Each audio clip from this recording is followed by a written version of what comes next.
రేణుగుంట దగ్గర మెస్లో పిహెచ్డి నేర్చుకున్నావు, తిరుపతిలో పిహెచ్డి నేర్చుకున్నావు, బెంగళూరులో పిహెచ్డి చేశావు, హైదరాబాద్ లో పిహెచ్డి చేశావు, మెడ్రాస్ లో పిహెచ్డి చేశావు, చివరకు మా హోటల్ లేఅవుట్ లో కూడా పిహెచ్డి నేర్చుకున్నావు.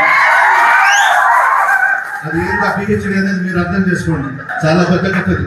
ఆగ్రహానికి వేమిరెడ్డి ప్రభాకర్ రెడ్డి గారిని బ్లాక్ మెయిల్ చేసి బెదిరించి పెళ్లి చేసుకునేది. అతను ఒక పిచ్చోడు, ఎందుకు చేసుకున్నాడో ఎవరికి అర్థం కాదు. అతను అడిగితే ఆ జిల్లాలో ఎవరో ఒక మంచి కుటుంబంలో ఒక అమ్మాయిని ముక్కుపచ్చలారని అమ్మాయిని ఆయనకి ఇచ్చి పెళ్లి చేసి ఉండేవాడు. ఈ బోరు బాగా పడిపోయాడు. యాక్చువల్గా నిన్న లోకేష్ బాబు గారు వచ్చారు, జిల్లా మొత్తం సక్సెస్ అయింది. జిల్లా ప్రోగ్రామ్ అంతా మా దగ్గర కూడా వచ్చారు, కుటుంబ సభ్యుల్లాగా ఇక్కడ ఉన్నారు, మా బిడ్డలాగా వెళ్ళారు ఆయన. అటు వీళ్ళు డైవర్షన్ పాలిటిక్స్, వీళ్ళందరూ ఒక గేమ్ ప్లే చేస్తున్నారు డైవర్షన్ పాలిటిక్స్ చేయడానికి. మొన్న అది కాకుండా ఇక్కడికి వాళ్ళ నాయకుడిని కూడా రాకుండా ఆపగలిగారు.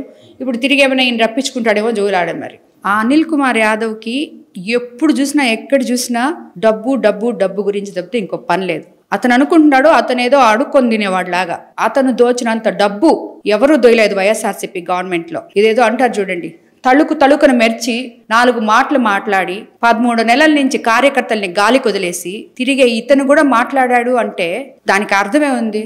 అసలు అది ప్రసన్న కుమార్ రెడ్డి మాట్లాడింది తీసుకుపోయి వాళ్ళ భార్యకి వాళ్ళ అమ్మకి చూపిమ్మనండి అనిల్ కుమార్ యాదవ్ని. వాళ్ళు గానీ ఇతడిని చంపలు వాయించకపోతే దాని తర్వాత ప్రసన్నకి సపోర్ట్ చేయమనండి.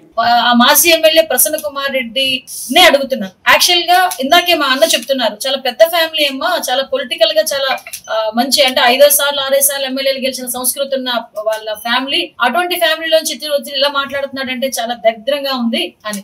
అంత రాజకీయంగా అనుభవం ఉన్న నువ్వు బయటకు వచ్చి ఈ రకంగా మాట్లాడుతా ఉంటే, మీరు ఏదైతే మాట్లాడారో ఆ వీడియో ఒక్కసారి తీసుకెళ్లి మీ తల్లికి చూపించండి. మీ తల్లి గనక మీరు మాట్లాడిన మాటల్లో తప్పు లేదు అని అనిపిస్తే గనక మాకు చెప్పండి, మేము మాట్లాడడం మానేస్తాం. మీ భార్య దగ్గరికి తీసుకెళ్ళండి, ఆ వీడియో చూపించి ఒక్కసారి మీ భార్య దగ్గరికి వెళ్ళి నేను పలానా వ్యక్తి గురించి పలానా ఆడదాని గురించి ఈ రకంగా మాట్లాడాను, నీకు సమంజసమేనా ఒకసారి అడగండి. ఒకసారి లేదు నీ బిడ్డ దగ్గరికి వెళ్ళండి, నీ ఆడబిడ్డ దగ్గరికి వెళ్ళి కూతురు దగ్గరికి వెళ్ళి కూర్చొని అమ్మా నేను ఇలా మాట్లాడానంటే వాళ్ళు హర్షిస్తారేమో అంటే, లేదు నిన్ను బాగా అభిమానించే వైసీపీ కార్యకర్తలు మహిళా కార్యకర్తలు ఎవరైనా ఉంటే, దానికి కూడా ఏదో అంటారు కదా కామన్ సెన్స్ ఉండే వాళ్ళు, కొంచెం నీతి నిజాయితీతోని ఎథిక్స్ ఉండే వాళ్ళని చూపించి అడగండి. కనీసం ఇది నేను మాట్లాడిన మాట దాన్ని అందరూ హర్షిస్తారని. అంటే మీరు మాట్లాడిన మాటలు మహిళ అయిన మీ కన్న తల్లి కూడా హర్షించలేని పదాలు మీరు ఉపయోగించి, నిన్ను కట్టుకున్న భార్య కూడా హర్షించలేని పదాలు మీరు ఉపయోగించి, నీ కన్న కూతురు కూడా హర్షించలేని పదాలు మీరు ఉపయోగించి, అలాంటి పదాలు ఒక ఆడపిల్ల గురించి, దట్టు మహిళా శాసనసభ్యురాల గురించి మాట్లాడటం అన్నది ఎంతవరకు సమంజసం అని అడుగుతారు. ఈ రోజు వేమిరెడ్డి ప్రశాంతి రెడ్డి గారిని ప్రసన్న కుమార్ రెడ్డి గారు కించపరుస్తూ అవహేళన చేస్తూ ఆమె వ్యక్తిగత విషయాలు మాట్లాడుతూ ఈ రోజు ప్రజల ముందుకు వస్తున్నారు. ప్రశాంతి రెడ్డి గారు ప్రసన్న కుమార్ రెడ్డి గారు ఇద్దరు కుటుంబ సభ్యులే. ఈ రోజు ఒక మహిళ ఆయన్ని ఓడించింది అని చెప్పేసి ఆ అక్కసుతో ద్వేషంతో రాజకీయ పరంగా తన విమర్శలు చేయకుండా ఆమె ఒక వ్యక్తిగత జీవితం గురించి మాట్లాడడం అనేది చాలా సిగ్గుమాలిన చర్య. వారే కాదు వాళ్ళ నాన్నగారు కూడా రాజకీయాల్లో ఉన్నారు. ఆ తర్వాత ఈయన కూడా ఎన్నో దఫాలు ఎమ్మెల్యేగా ఎన్నికైనారు. ఆ యొక్క అనుభవాన్ని పెద్దరికాన్ని మనసులో ఉంచుకొని మహిళల వ్యక్తిగత జీవితాల విషయం వెళ్లకుండా ఉంటే బాగుండేది. ఇకనైనా ఆ పార్టీకి సంబంధించిన నాయకులు ఒక ఆదేశం చేసి మహిళల గురించి మాట్లాడకూడదు, ఏదైనా ఉంటే రాజకీయ విమర్శలు చేయండి. ఇప్పుడు ప్రశాంత్ రెడ్డి గారు కొవ్వూరు ఎమ్మెల్యే, తప్పకుండా ఆమె రాజకీయంగా ఏదైనా తప్పులు చేస్తే దాని మీద విమర్శించండి. అంతేగాని ఆ విధంగా విమర్శలు చేయడానికి ఏమీ లేవు. ఆమె అక్కడ బాగా సేవ చేస్తా ఉంది, ప్రజలకు అండగా వెళ్తా ఉంది, పేద ప్రజలకు ఆమె మీద అభిమానం పెరుగుతూ ఉంది. ఇంకా రాజకీయాల్లో మేము మళ్ళీ రాలేకపోతామనో భయంతోనో మీరు ఇలా ఆమె మీద విమర్శలు చేయడం అనేది అవివేకము. ప్రసన్న కుమార్ రెడ్డి గారు కూడా చాలా గౌరవపరమైన పొజిషన్లో ఉండి మంచి ఫ్యామిలీలో ఉన్న వ్యక్తి. వాళ్ళ ఇంట్లో కూడా మహిళలు ఉంటారు. ఈమె కూడా వాళ్ళ కుటుంబంలో వ్యక్తి, వాళ్ళ చుట్టము. ఎన్నికల ముందు కూడా ఆమె గురించి ఇలాంటి విమర్శలే వాళ్ళ బంధువులతో చేయించి ఎన్నికల్లో ఎఫెక్ట్ చేయాలనుకున్నారు. కానీ అది సాధ్యం కాలేదు. మంచి మెజారిటీతో ప్రశాంత్ రెడ్డి గారు గెలిచారు. ఈరోజు ఇలాంటి విమర్శలు చేస్తూ వాళ్ళ స్థాయిని వాళ్ళు దిగజార్చుకుంటున్నారు. ఇది చాలా ఖండించదగిన విషయము.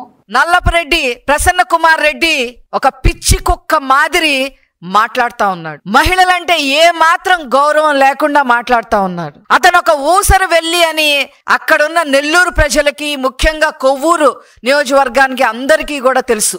మా పార్టీలో ఎమ్మెల్యే అయ్యి సిగ్గు ఎగ్గు లేకుండా నెల రోజుల్లోనే వేరే పార్టీలోకి మారిన ఊసర వెళ్ళి నల్లపిరెడ్డి ప్రసన్న కుమార్ రెడ్డి. ఇక ప్రశాంత్ రెడ్డి గారి యొక్క పనితీరును చూసి రాజకీయ సన్యాసం తీసుకోవాల్సి వస్తుంది అని అతనికి అర్థమైపోయింది.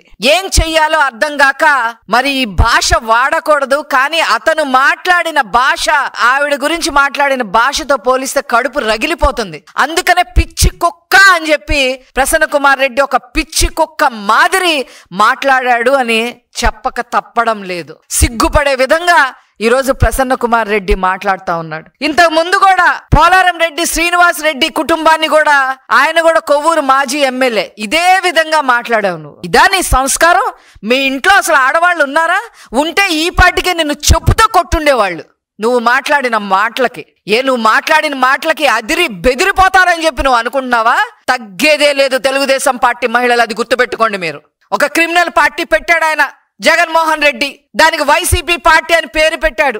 అది ఒక మురికి పార్టీ లాగా తయారైంది. ఇలాంటి క్రిమినల్స్ అందరినీ ఊరు మీదకు వదిలేశాడు. ఈ మాటలన్నీ ప్రసన్న కుమార్ రెడ్డి వెనక్కి తీసుకోవాలి, ఖచ్చితంగా తీసుకోవాలి.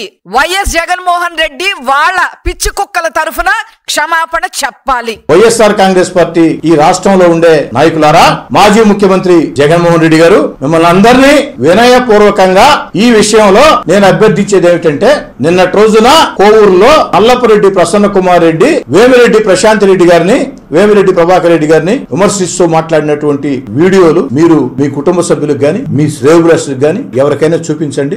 ఏ ఒక్కరైనా నల్లపురెడ్డి ప్రసన్న కుమార్ రెడ్డి విమర్శల్ని సమర్థిస్తారేమో మీరే విచారణ. ఇప్పటికైనా వైఎస్ఆర్ కాంగ్రెస్ పార్టీ ఆత్మ పరిశీలన చేసుకుని వేమిరెడ్డి ప్రభాకర్ రెడ్డి గారికి, వారి సతీమణి వేమిరెడ్డి ప్రశాంత్ రెడ్డి గారికి బహిరంగ క్షమాపణ, వైఎస్ఆర్ కాంగ్రెస్ పార్టీ అధికారికంగా బహిరంగ క్షమాపణ చెప్పాలని, అలా చెప్పకుంటే చెప్పాల్సిన చోట ప్రజలే మీకు తగిన గుణపాఠం చెప్తారని కోరుకుంటూ, చిట్ట చివరి మాట, నల్లపురెడ్డి ప్రసన్న కుమార్ రెడ్డి ఎన్నికల 15 రోజుల ముందు, అంటే నామినేషన్ల 15 రోజుల ముందు వేమిరెడ్డి ప్రభాకర్ రెడ్డి గారిని, వేమిరెడ్డి ప్రశాంత్ రెడ్డి గారిని ప్రత్యేకంగా తీసుకెళ్లి పూజలు చేయించి, పార్వతీ పరమేశ్వరులు అన్నవే, పార్వతీ పరమేశ్వరులను కీర్తించావే, మీ పార్టీలో ఉన్నప్పుడు పార్వతీ పరమేశ్వరులు అయినటువంటి వేమిరెడ్డి ప్రభాకర్ రెడ్డి గారు, వేమిరెడ్డి ప్రశాంత్ రెడ్డి గారు ఇప్పుడు మీకు మరో రకంగా కనపడుతూ ఉన్నారా?